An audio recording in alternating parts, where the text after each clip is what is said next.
Welcome to the Hunt, Fish, Thrive podcast. This has been a dream of mine for a lot of years. Finding some way to bring together hunting and fishing and wellness and relationship connections and social connections and talking about habitats, whether those are natural habitats or the habitats that we have created around us or just been in that form our habits and the places we are, the people we're around. So that's what we're going to be talking about on the Hunt, Fish, Thrive podcast. We're going to do that sometimes by very directly talking about psychology, sometimes very directly talking about just hunting and fishing, but always trying to find some connection between the two and how that can be useful both to our hunting and fishing, but also to our thriving in our life. To our well-being. So thanks for being here and joining us in this journey, in this what we hope to become a movement that brings about well-being, not only in our lives, but in the community of hunters and fishermen and in our community of our country. So thank you. So for this episode, our first episode, we're going to be talking about a recent elk hunt that I went on, and the setting of this is me getting ready for that elk hunt, packing and preparing. And then we sat down and visited about, kind of what's coming and what I'm thinking about and what I'm trying to do. I am a newbie to elk hunting. I've been on a couple of elk hunts over the span of 15 years. Done, like so many of us, done tons of reading and watching and thinking and listening and trying to learn. Don't have an elk hunting mentor, so I'm doing this all on my own. And so thank you for joining us for this, and have a listen. So it's like kind of the outsider observation. I'm like, it takes quite a bit to just jump in, not an easy entry. Yeah, there's a lot of gear. So this guy, John Eldridge, wrote Wild at Heart, a bunch of other books. He's a counselor, a Christian pastor. I don't know exactly how he characterizes himself, but he says that every man filters everything that happens through the question, do I have what it takes? Now that's generally a psychological principle, right? Do I have the boldness? Do I have the wherewithal? Do I have the character? What have you? There's no doubt in hunting and fishing and lots of other things too that I just don't know about. Golf, let's say. Do I have the gear? Do I have what it takes? Like we were looking at packs earlier. I've just never had a good pack. When I was in the Army, we had these terrible backpacks. I mean, like World War II. Oh, they even had a name for them. I don't know, something about excruciating pain. I don't know. I don't even remember the nickname. Hated them, Whereas now, like this year, I added this Stone Glacier Evo pack to my do I have what it takes? And it immediately took me from, man, I'm kind of scared to go on an elk hunt. In fact, my last elk hunt, I didn't have that pack. I had this discount pack that probably would have been fine. It was certainly better than the ones we had in the Army 20 years ago. But towards the end of the trip, I was exhausted, so I kind of didn't have what it took in the terms of fitness, which is also a thing that, kind of fits with that. So psychological, physical, and then gear. Do I have what it takes? But it got to the point where I don't think if I got an elk, I don't think I could get it out of the woods ethically, which is one of the reasons why a lot of hunters leave their hunts earlier or kind of sabotage their hunts even. I think I was doing that. So while psychological, do I have what it takes is best, bolstered by physical, do I have what it takes, gear can really help with that. And a pack may be a perfect example of it. So Yeah, it kind of makes sense. yeah. Because, for me, it'd be like I'm worried about the type of shoes I'm going to be wearing. So You know what I'm saying? I mean, you're talking about packs, but for me to jump in, which is very new, I'm starting from, I mean, very beginning. one could say the ground up. Yeah. You see what I did there Yeah, with the there shoe? you go. Yeah, I was gonna start with underwear. Do I have the right underwear? But It's not the ground, though. Yeah, it's not the ground. Yeah, that would be like. Yeah. By the way, I still have all my Army long underwear, which is nice. I got all that for free. That's what I still use. But to your point, 2 years ago, when I did an elk hunt, which was my first in like 15 years, I did one a long time ago. And then 2 years ago, I did one, and a bear hunt. I did shoes. And I'd never really done that before. I spent, a pretty good amount of money and a lot of research on shoes. So your point's valid. And maybe kind of what you were saying with, as you were watching kind of me load up, you accumulate that stuff. At least for me, it's got to be in phases. Mm-hmm. And a lot of that stuff represents Christmas presents and birthday presents and, something that was your granddad's or a number of things, right? For sure. For sure. So. The 2 rifles I'm taking, one of them was my granddad's that he bought at a farm sale. That's my backup rifle. It's not exactly the caliber, but the other rifle I've had for 20 years. Mm-hmm. I added a scope to it 2 years ago on that hunt. So, which by the way was free because the Chase Sapphire card is worth it. You build up points. Nice. You get on Amazon. Nice. Now don't ever use the points. Yeah. You don't use the points. All of a sudden, right there, it says, "Hey, use your points." And of course, the exchange rate is probably horrible. Oh yeah. Which I've never looked at, to be quite honest. But you didn't have to spend the real dollars. Yeah, at that didn't moment. have to spend the real dollars. It was exactly. It's that's right. It's probably a bad way to spend too much money, but anyway, but yeah, mm-hmm. And I use my kids for it, by the way, too. Like sleeping bags, sleeping mats.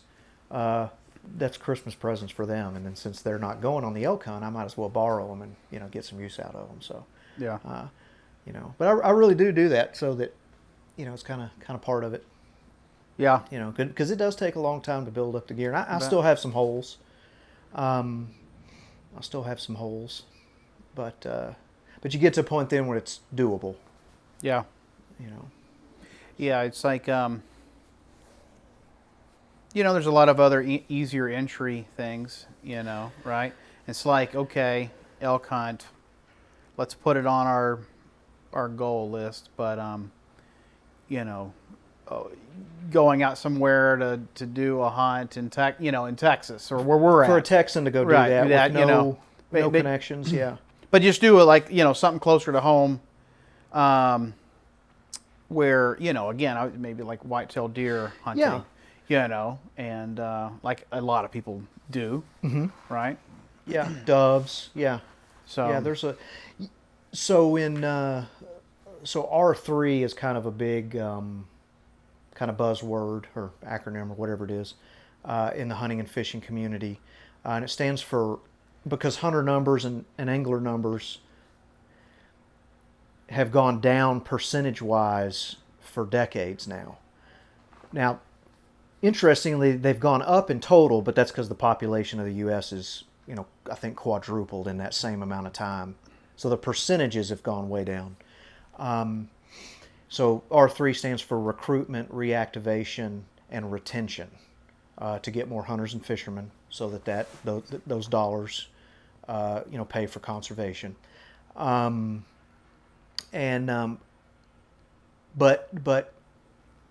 entry into the sport from a gear perspective is one of the primary things that people cite is not mm-hmm. getting into it, because it can be really overwhelming. And it's hard to resist getting the stuff. Mm-hmm. Again, I think because that's why I tie it to that psychological, do I have what it takes?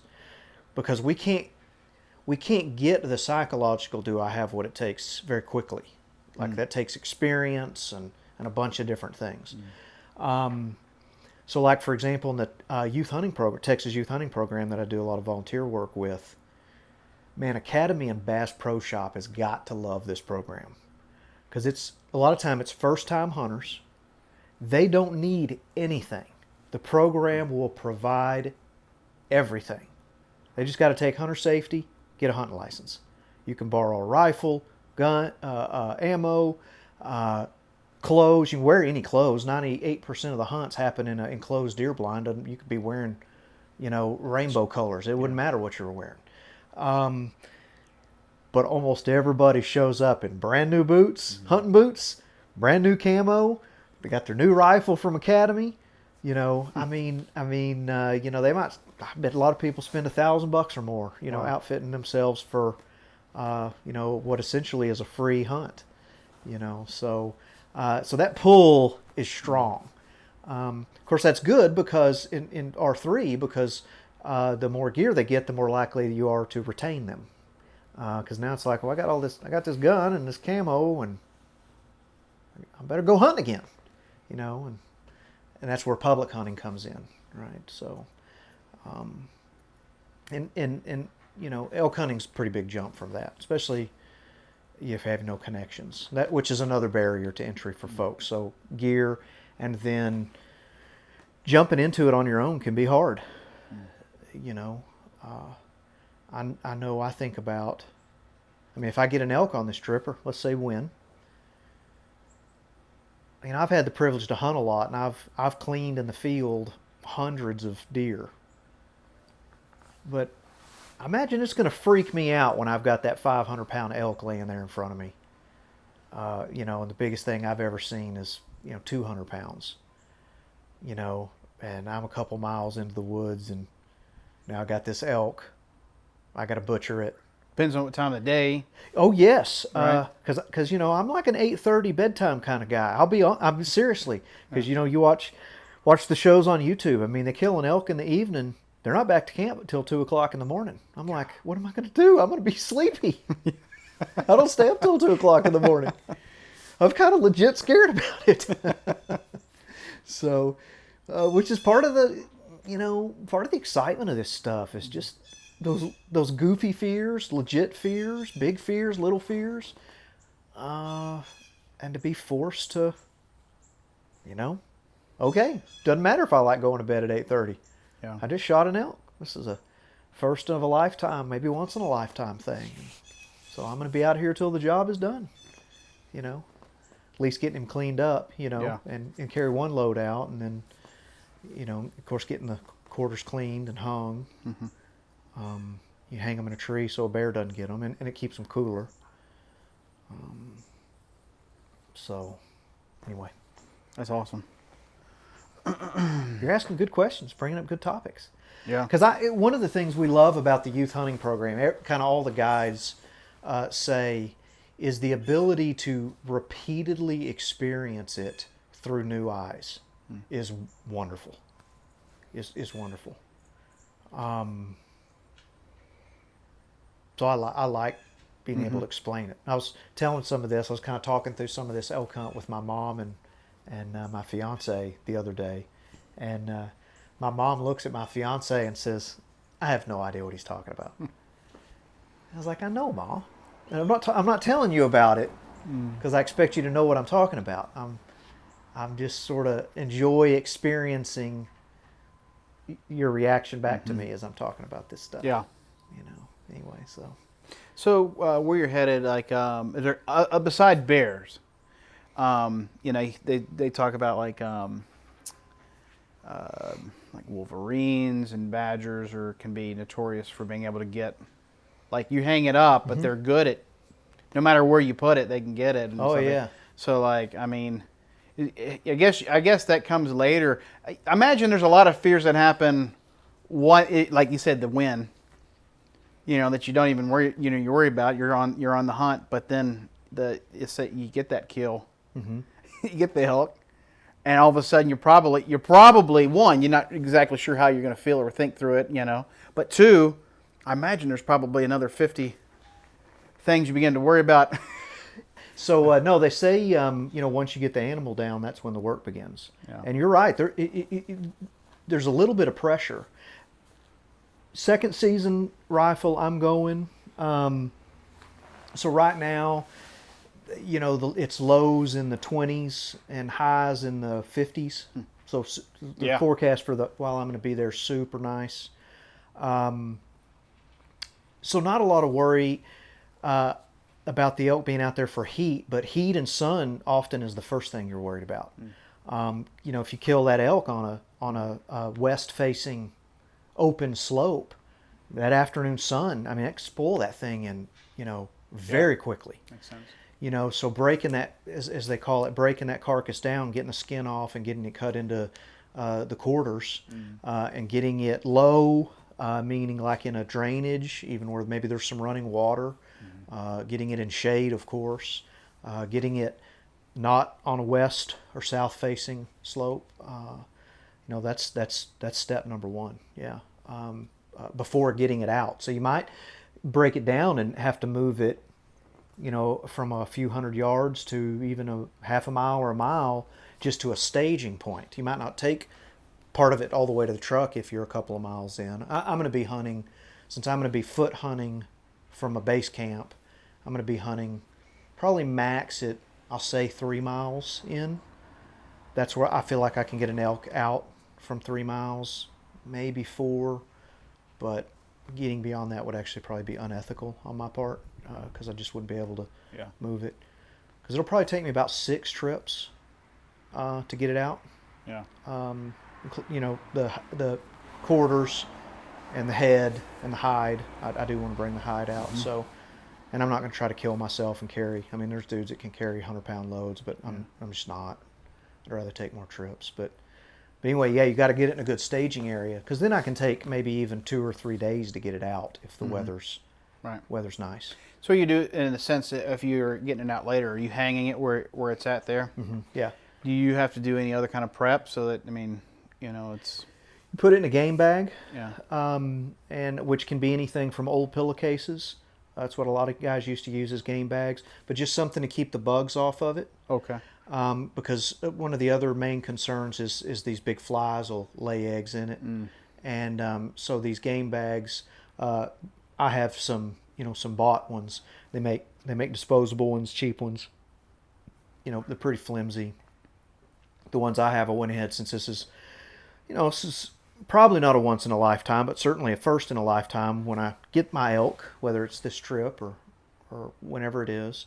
But I'm gonna do it till I get one. But to spend, I don't even remember now, $25 or $30 on game bags that are antimicrobial, so they have whatever chemicals in it that'll block that.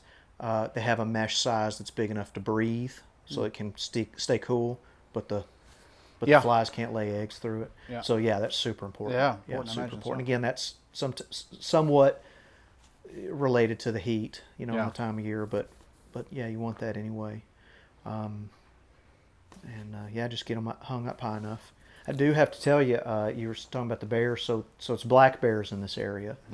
But one of the things I like about this area is the last known Colorado grizzly, which was of the subspecies of the Mexican grizzly, was seen in this area and actually killed in this area in 1979, which, in the grand scheme of the West is not that long ago. It's definitely. I was like 5 when that happened, but a hunter, which was very controversial, but a bow hunter says that the bear charged him and he killed it, stabbing it with an arrow. Unbelievable. And which was unbelievable for a lot of people. So a lot of folks think that he killed it and then came up with that story. Well, and then the bear did chew on him. He got mauled. I don't know for sure, so I don't mean to denigrate the story, but I don't think super seriously. Getting bit by a bear would be serious, no matter what. But that wasn't life-threatening. Yeah, I didn't like. But it obviously passes at least the first test, sniff test there on the story. Yeah. Of saying, okay. Oh, it's been researched to the nth degree. At the time, since then, people have researched it to try to prove. Yeah. But they think, I mean, some say there are grizzlies in the north of Colorado that have come out of Montana and Wyoming, and that sort of everybody knows it, but nobody wants to admit it because then, they'd have to do certain protections and things. But then others say it's it's not true. So Because I mean, the grizzlies, they have their own way about the seasons. They're not.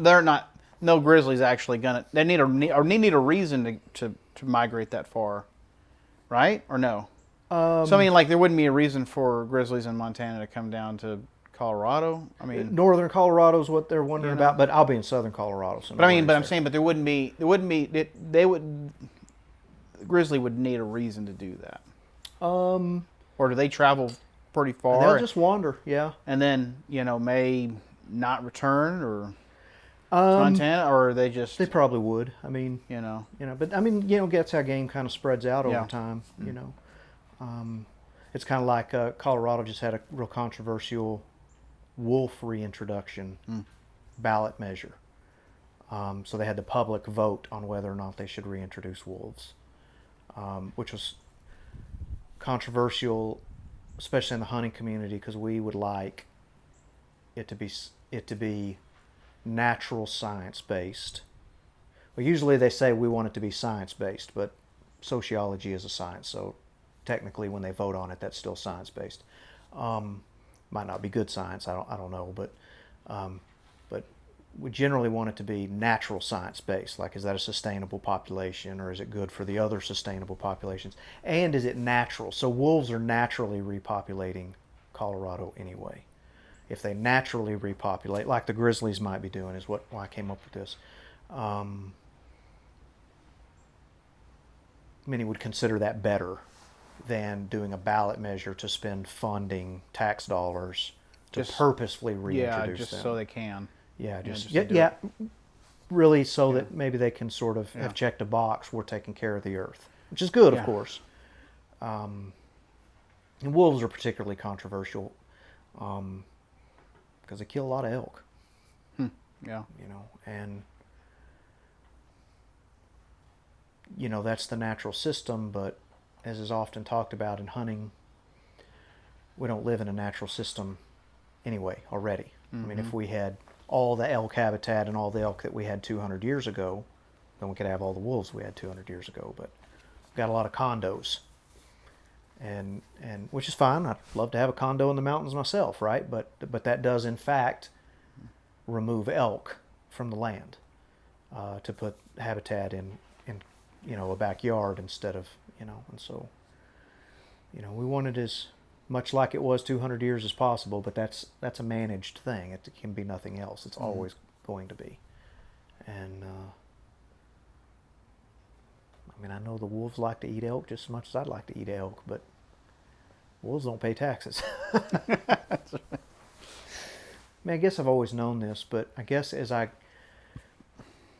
think more about Hunt, Fish, Thrive becoming a reality and what messaging it has, versus some, stuff that could be peripheral or distracting. I find that a lot of folks that you might think, like stuff that I just think is common knowledge, isn't even remotely close to common knowledge. Not because I know something special, but just just don't think about, because they're not addictively consuming hunting and fishing media like I can be prone to do. So. Well, I think more and more, as you said, the numbers of, it's a pretty amazing thought, think about the percentage of people that were hunting and fishing in the past. Mm-hmm. And so the conversations were going to be quite natural. I mean, just think, in that world, you found that most people you knew, or half people you knew, or a lot of people you knew, had hunting and fishing experience, or it was a part of their life in some way. In some way, and so, like, to see that while the numbers are going up, crossing paths with people, it depends on where you're at, right? I'm sure Dallas, Texas, it's easy to cross paths versus other parts of the country. You might be the only person, and they may, you're entering a different conversation. Have your stuff in your garage and people, but, it's to say that decline is continuing to happen. And that really is just saying that it's fewer and fewer people you're running into where they are, hunting and fishing at all. It's pretty amazing, to consider that. Yeah, for sure. Yeah, when I was a kid, so I grew up in a fair-sized town, and I don't really know many other kids that hunted. Just 2 or 3 maybe I can think of, and they probably got tired of me because I just wanted to talk about hunting with them constantly. But every kid I knew had some connection to it. Like their dad had a couple of guns in their closet, and we'd look at them. Hopefully, we looked at them with permission and under supervision. And then everybody I knew, their granddad or their uncle or somebody had a farm and did a little hunting or something, some connection to it, direct connection to it. Not very many degrees removed. Whereas now it's just often not the case. I mean, gosh, this isn't necessarily hunting, but when Caleb, my son, was about, I think he was in the 1st grade, we were dove hunting. We killed a rattlesnake. And of course, you got to cut the rattles off. A boy's got to have rattlesnake rattles. And he loved them. And I asked him if he showed them to told his friends at school. And he just looked at me so seriously, and I don't know if it was with disdain for my stupidity or sadness, maybe both. But he said, "Dad, the kids at school aren't like us. They would not understand such a thing. They would think we were weird for killing a rattlesnake and thinking it's cool."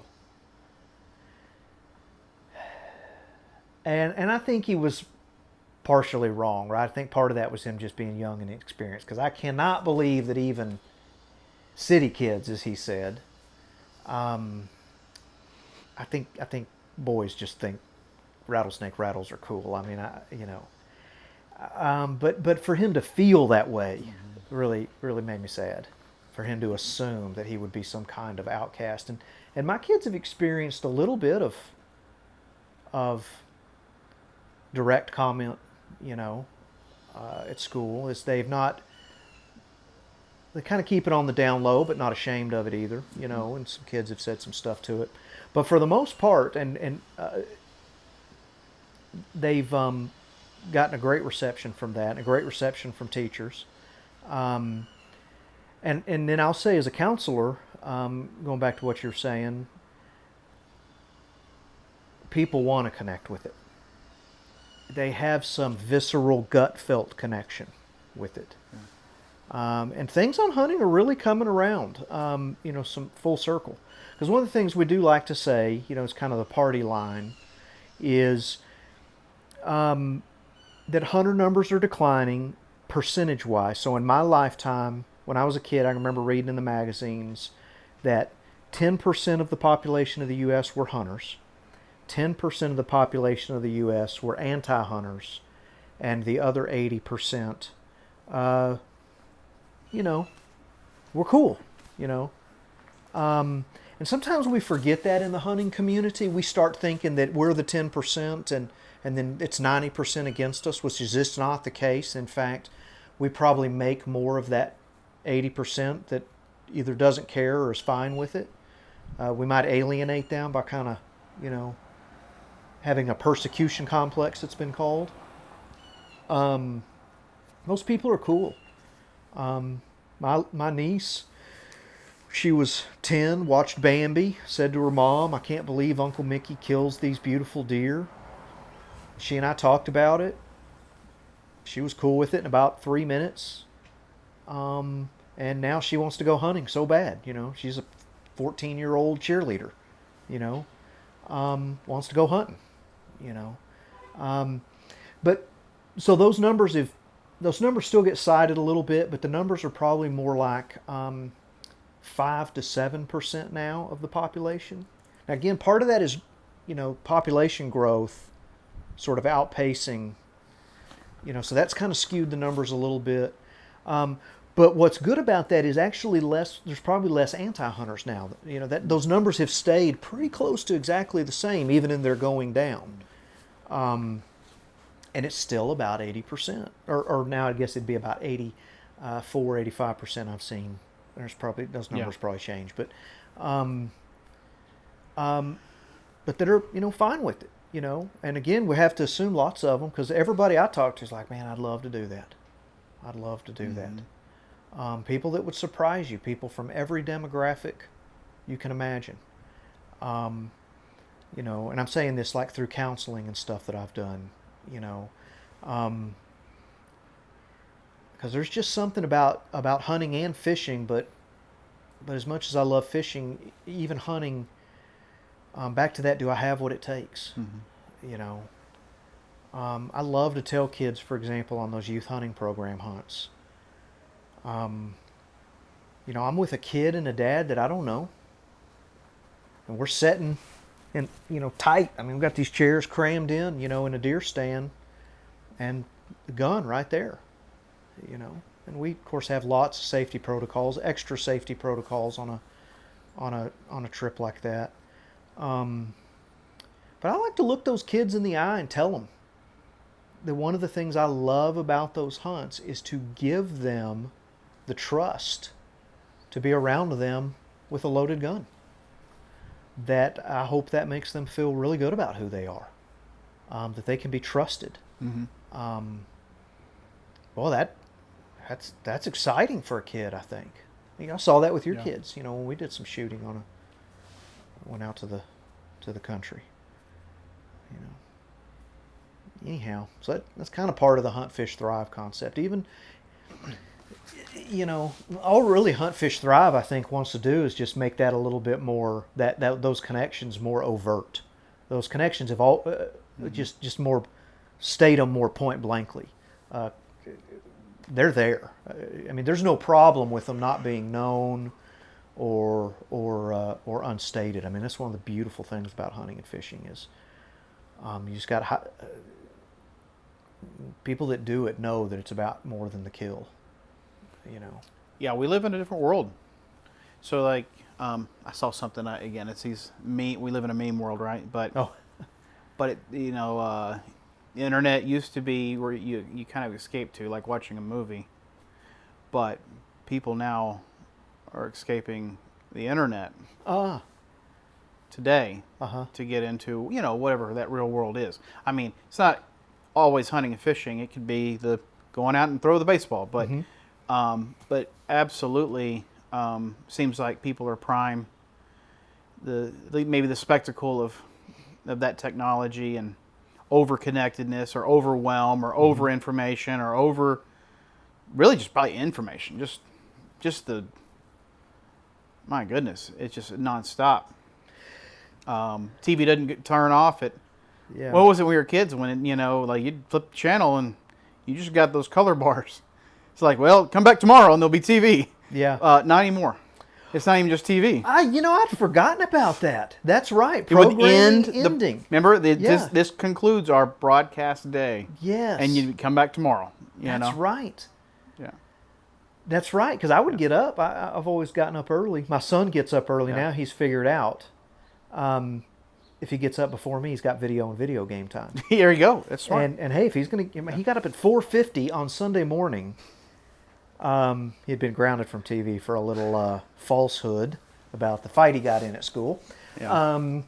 But I got up at 4:50 so he could watch more TV, and I'm like, more power to you, man. But I remember doing that when I was a kid. Yeah. And it would be just the bars. I'd have to wait. I'd have to find something to do. Yeah, it just would stop before cartoons would come on. But yeah, people just you find an inability to like it almost like it chases you. Or it's just there. It's in your face. And so, like, the prospect, I mean, the idea of packing everything up today, is you're taking limited resources with you. Hope you have everything you need. You're going into this very remote place. Now, again, the Orange Army's out there, but I mean, that's when I ask about the camping, and it's like, using terms like primitive camping or, whatever. There is an allure just naturally to that. That's a perfect word, allure. Yeah. Yeah. So even if you're not going, just watch from the outside in, going, man, that's cool. You can go out and be. I mean, I don't know. I mean, probably there's nothing out. I mean, there's nothing you can do to be connected outside. I don't know. I mean, cell phone may or may not work. I have no idea. Yeah. Probably depends.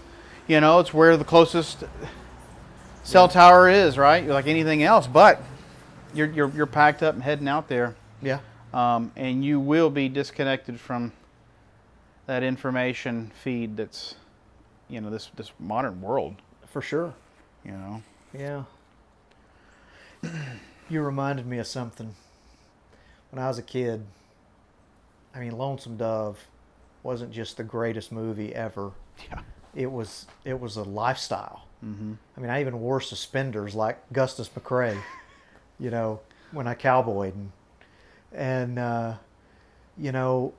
but in the book, Newt, kind of the young character, so, the coming of age is a part of the story for Newt. And they're on the cattle drive, and they get to Ogallala, Nebraska, and he goes into a store or a building. Not really a store. They were selling some stuff there that he probably shouldn't have been buying. But anyway, but in the book it describes how he cowered, he ducked, because he hadn't been under a roof in so long that it was odd to him. And get little glimmers of that sometimes on these trips with the cell phone, like you were talking about, where it's like, oh, I have service. And it gets after a couple days, it's, you kind of go through this ebb of like, dang it, I don't have service. This is annoying. I can't listen to my Pandora. I can't call my girl. I can't, whatever. To, oh, isn't it wonderful? I don't have service. Thank you. Like, dang it, I have service again. Now I guess I should look something up. Dang it, I guess I didn't care about my email, but now that I have service, oh dang, I probably better check my email. And then later you kind of come back to it and you're like, dang it, I wish I had service. But maybe that's that parallel, how far we've come that Newt experienced that with being inside a building of all things. Yeah. For us, it's technology. Yeah. Well, it's whatever we're comfortable with, and then get the opposite of. Yeah. But I remember, I guess one of the reasons I thought of that story is I crave that, and I think people do. But I know even when I read that at 12 years old or whatever, it's like, man, that's what I want. I want to have situations in life where at the time, not having any idea what a cell phone was or that it would ever exist, I want to have that with buildings. I want to be outside so much it feels weird to go inside. Now technology or driving a little bit, sometimes it can be, there can be some trips, you go on, it's like, man, I haven't driven in a little while. This is weird. Yeah. Even just a couple, day or two, that feels good. Yeah, I think to so. have that just tiny little awkwardness. Yeah. I think so. I was just thinking about, it's not related to anything, just, I was thinking about having, the time where there was a lot less information. Yes. And it's not even information. It's like there's a big difference if you have to sit down at a desk at a computer for internet like we did when internet was first on the scene. You had to go find a desktop computer. That computer you didn't pick it up and take it with you later. Yeah. You went to the internet, that was what you did. Like, okay, we're going to drive somewhere. Let me look up the instructions. Oh, let's print them out on paper. And now we have them with us in the car. Let's wonder if it would be faster to go the interstate route or the country route. You had the paper. You were good. Now it says in the middle of it, exit here, and you can reroute. And the thing, it's like, am I changing, or something like you get overwhelmed. They overwhelm or whatever. Yeah. So it's like maybe in age, you worry about more things the older you get. I don't know. But I can imagine what the amount of information and actually that growing can do, and then to be able to unplug, Yeah, well, there's a good example of how this hunt, fish, thrive stuff connects with sort of just life. Um, now, I mean, for this backcountry hunting, pretty much everybody relies on their phones anymore. We had paper maps, and then we had those handheld GPS units. Mm-hmm. I mean, I still have one that has a screen like that big, black and white, and doesn't have any mapping. It just, lines. And then now I have one of the nicest ones that exists, but I don't really use it at all for GPS. I just use it because I can send texts, satellite, and my lady worries about me, so I can push this little SOS button, and the cavalry's coming to get me. Mm-hmm. If I find the second grizzly bear in this area since 1979, might have to call them. But yeah, you rely on your phone, and the mapping apps are incredible. I mean, there's a whole genre of, there's Google Earth and Gaia and just resources that are built, for mass consumption. But Go Hunt and OnX, are two I use, that have, these crazy mapping features, crazy awesome, that you can use in the field even if you don't have service. You can download, at least use a lot of it, Yeah. And track and do all this stuff. So pretty hooked to the phone in the field now. Oh, wow. As a resource. Can't get away from those paper maps. They're still handy. But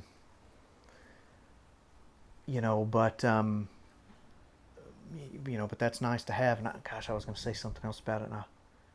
Where that ties with life, what I was going to say is, so now there's all these like courses on what's called e-scouting. So this whole thing about e-scouting, electronic scouting, and all this work you can do before you go on a trip. And to your point, so research has actually proven that, sometimes like sort of in the kind of edgy coaching realm, they'll say, young people today ought to be able to do whatever they want to do in life. They have access to all the information that they could ever need, to know about that thing. And so research has actually proven that that's actually a net mental health detriment on people. Because, again, back to do I have what it takes? Information can help me have what it takes, but the presence of that information can make me feel more like a loser because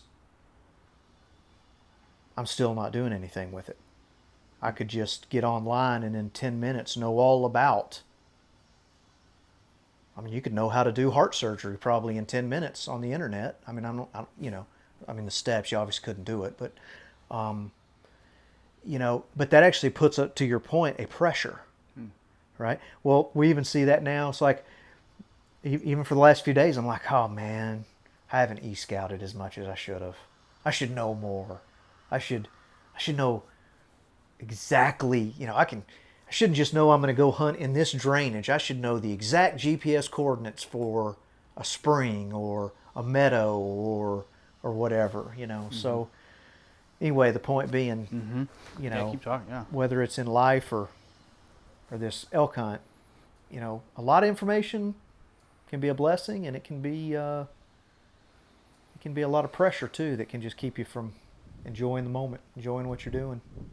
I'm just sitting here feeling kind of funny because I'm assuming you're going off and you're just like, no, actually, we're pretty connected out there in the middle of nowhere. And my notion of being outside looking in is like, it just felt like you'd be a lot less connected.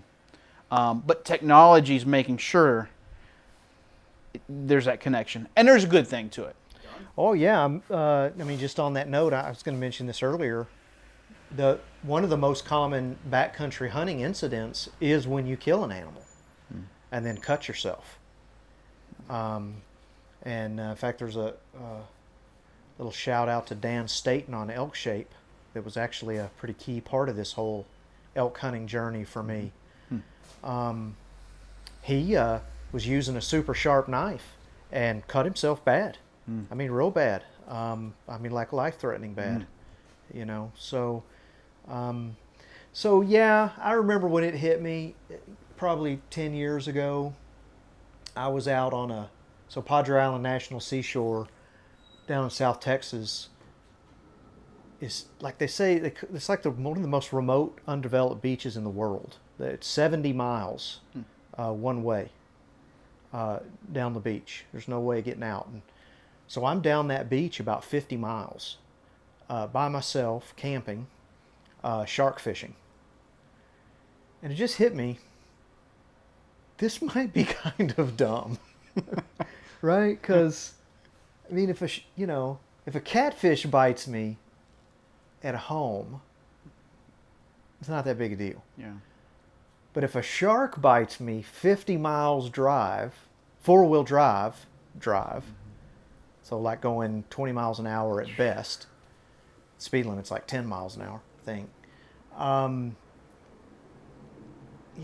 That could be bad. Yeah. And it hit me. I'm a dad, because I was a dad. I was a new dad at the time. It's like, okay, it's time to be safe. Yeah. Even if it's overdoing it, because there's going to be on this hunt. I mean, it's not going to be remote like mountain men in the 1840s remote or Alaska remote, but it's definitely more remote than my backyard. Yeah, I bet. So the access, I mean, again, public land hunting. You're driving up. Like how, and this is just a novice question. How do they? How is that managed? Is it managed by number of people in a certain time period? Can be in a certain area? Like when you go to camp, how do you know how many people are in a whatever mile radius around you, if you can even know that? For the most part, that's not regulated. There are some exceptions. More connected with places like Yellowstone and the Colorado River, through the Grand Canyon stuff, where you have to get permits. Yeah. They're starting to permit some famous stretches of river, or I guess not just starting to know about this. So they're permitting more stretches of river. For the most part, these types of hunts, like I'm doing, take place on either U.S. Forest Service land or Federal Bureau of Land Management land, which is not. We don't have a lot of that in Texas, so we don't really know a lot about that. But that's kind of the way it's run up in the West. And then there's state lands too. But for the most part, they don't really regulate how many people are in there. During some of the seasons, they regulate how many people have tags. And so let's say in first rifle elk, which is a draw hunt, so you have to apply and get awarded a tag. Let's say there's, I have no idea. Let's say there's 1,000 hunters that get tags for that first rifle. So that kind of regulates how many people are out there. But there could be bird watchers, there could be mountain bikers, there could be dirt bikers, there could be ATVers, there could be fishermen, there could be, There's people up there who are not hunting. Yeah, absolutely. That's your point. For sure. And and they're usually not out in the field. I mean, I guess I've only done a couple of these hunts. I guess I've never seen a non-hunter. I mean, I've seen them at like the roads and the campgrounds and stuff. Yeah. And then there are some established campgrounds, and so if they're full, they're full. But I don't know if most or all Forest Service lands have what's called dispersed camping. You can just kind of camp anywhere. I mean, there's some rules about that sometimes, like near water sources or different things where you can't camp. But for the most part, there could be 1 million people out there. Yeah, so there's just kind of some sort of situational regulation, I guess. So what that does for me when I look for a place to hunt is, one guy might be looking for lots of roads he can drive on. I'm looking for the least roads, and I'm looking for the farthest from the paved roads, and I'm looking for the roads that are not only not colored like a highway is red on USGS maps, and then 2 solid lines is a dirt road, and then like dashed lines are 4-wheel drive type roads. So I'm looking for those. You know, I want to go where, you know, you just eliminate. You know, you eliminate the guys with tow behind the truck RVs, right? They just can't get up there. Yeah. I mean, they can maybe drive up there, but they got a base camp way back where they can get their RVs. You know, which is cool. They look awesome. I'm envious when I drive by them. I'm like, oh man, that'd be nice. You know, but then I got to remember I can get 20 miles farther, you know, in. I can get to places they can't get. You know, and then there's guys that got horses and llamas, and they can get in farther than I can go. You know, I can go in. You know, then they go to the end of the road and can go 20 miles if they want to. That's just the ability to be not on foot and go further. Yeah. And carry a lot with them. Yeah. You know, and they're just popping a tent or whatever when they're out there. And yeah, it's a whole different set. so it's like, so there's like just connecting yourself a little bit further out. Yeah. You know, or whatever the terminology is, you know. Yeah, so. yeah. And I think, you know, that kind of goes back to where we started with gear. That's part of why I got that pack, as a matter of fact. I'm not currently doing a pack in, as they might call it, backcountry hunt, where I walk in, you know, 2, 3, 4, 5, 10 miles, whatever, and camp there and then hunt around there. I'm just going to go in 2 or 3 miles in the morning and come out that night. Right. Which is a lot of extra walking, but, you know, it's pros and cons. But really for me right now, it's not really a choice because I don't have the gear. You know, that's a super lightweight sleeping bag, a super lightweight tent. I actually have that stuff, but it's 30 years old, and now stuff weighs half as much. And so back 30 years ago, it was like, this is the best. But now that there's lighter stuff, it's like, oh, this sucks. You know, it's kind of hard. Even though it was fine back then, right? You know, it should be fine now. But of course, I'm a little bit older than then too. But I'd like to do some of that someday. So that's still where you progress, you know, in your experience and in your gear. And you get up there in that same place, and you take notes on some things, you know, on the area, on your scouting, and maybe you see, oh, if I did this, you know, maybe I could walk out here to this, you know, at some point. For sure. Because I imagine scouting is, I mean, really a big part of it, right? So huge. And so I don't know that anybody's actually studied this to put a number to it, but like Randy Newberg, who puts a lot of this information out, maybe everybody just says what he says now, but there's sort of this idea that the average out of state, not hunting, you know, with a local connection, like if I'm out of state but I go up there and hunt with my brother who lives there, that's different. But if I'm just coming on my own, no mentor, nothing, you know, it could take, like they say, 6 years all the time is the number. And Randy Newberg talks about that, you know, so that he's elk hunted for 6 years before he killed his first elk. And that might have been hunting, you know, all season up in Montana where he lived versus, you know, 6 years and just going for a week. So my point is there's a pretty big learning curve towards success in the sense of actually killing an animal, which is not, of course, the only definition of success, but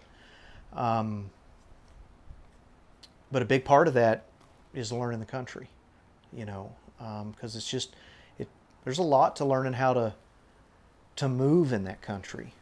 You know, it's intimidating. You see, you know, a couple of ridge lines and you look on the map and you think, okay, I want to go over here. And then you're standing there and it's like, there's 3 ridge lines between me and there. And it's like, that's impossible, you know, and it's not. It's still 2 miles. I mean, it's a lot more elevation than, you know, here in 2 miles, but it takes a while to realize that looks a million miles away, but that really is doable, you know. And again, I think, you know, this hunt, fish, thrive concept is applying that back to life. And that's what I see with folks all the time is, oh man, I thought this was a good idea when I was sort of just conceptualizing it, but now that I'm looking at it, that can't be done, you know. And they just lack the experience of proving to themselves. I mean, that's very doable. I mean, I'm not talking about huge things here. I'm talking about, pretty basic things like, in family counseling, to help people realize you actually can have that very hard conversation and not yell. That's very doable, or, like I'm saying, I can cross these ridges and get there. It might take longer, it might take some more effort, but, that becomes very satisfying, and then more, to your point, more and more and more and more and more. Yeah, the elation of doing it the first time is a big deal. For sure, but right? Intimidating too. Yeah, I imagine so. Yeah, to do it. And I think that's why there is such a great feeling of achievement when you've done it, because you had that first, that anticipation feeling of either I can't do it, that's too far, or that's too difficult, or whatever. But then you do it, and you're just like, whoa, yeah, okay, what's next? Yeah, and then and that's the biggest thing that keeps people handcuffed in mental health or life health. Yeah, is they just don't realize they can do it. In fact, not to sidetrack too much, but when I'm doing family counseling, one of the things I look for, and I love it, and it pretty much happens with most people, they'll come in and they'll be like really happy and giddy. And I'm like, all right, catch me up, what's going on? And, or maybe I'll say, seems like y'all are really happy. What happened this week?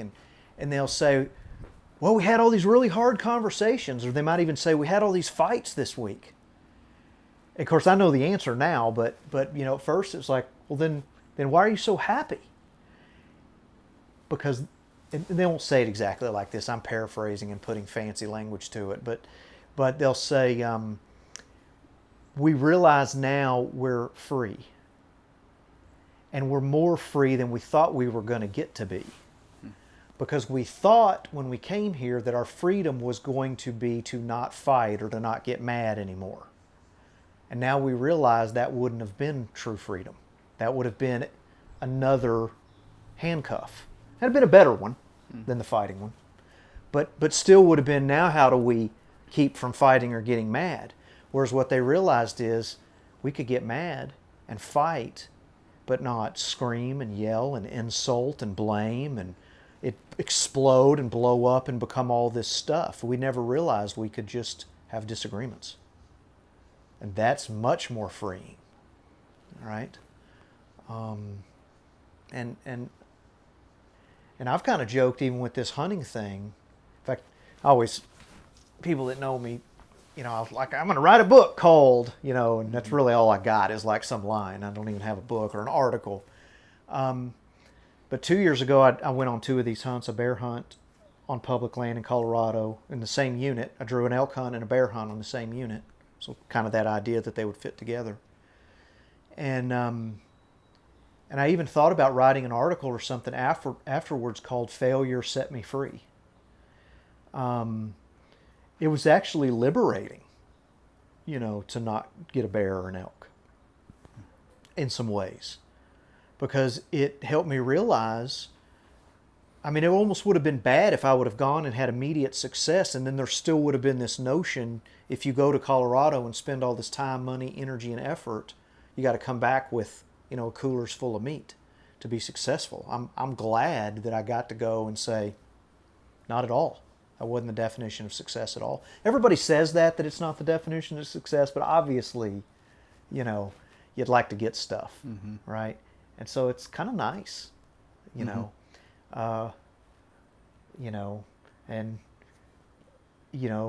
we even kind of joke, especially in fishing. In fact, you've been on the other end of this about 15 years ago. I remember one time me and Donnie were catching so many stripers every day. It was just crazy. We were killing them. We were skipping work to go fishing. We were killing them. And so we knew you didn't necessarily love fishing. But if we were catching fish, surely you would love it, right? So we're like, okay, like yesterday was one of the best days of fishing we've ever had in our life. Let's go tomorrow. And you went with us, and it sucked. And we were just, how can this be? Nothing's changed. We're literally killing them for, But I tell you, when we've taken people fishing, it's almost always been that way. You know, it's almost like we will joke and, you know, sort of do this, but like the fishing gods make you earn it. You know, and so there's no, you know, and I guess that's funny with fishing because it's like you're not the only person there. Like when you're by yourself, you're like, well, I got this learning curve and all this, you know. But anyway, there's some liberation in that, and you know, and in, I guess recharacterizing, you know, what failure is, you know. By the way, to your point, I was going to say too, just real fast. One of the things that's sort of known, and again, hunting and fishing and thriving parallel with life. You know, the type A 90s, you know, set these big goals, these big goals, these big goals, you know, and there's something to be said for that, right? I have every intention of going and getting an elk, right? But we also know, again, whether in hunting or in life, you got to have these really concrete, achievable sub goals. You just got to. From a mental health perspective, you have to, but that's also not softening things up. That's how you got to do it. You know, to prove that it's not soft.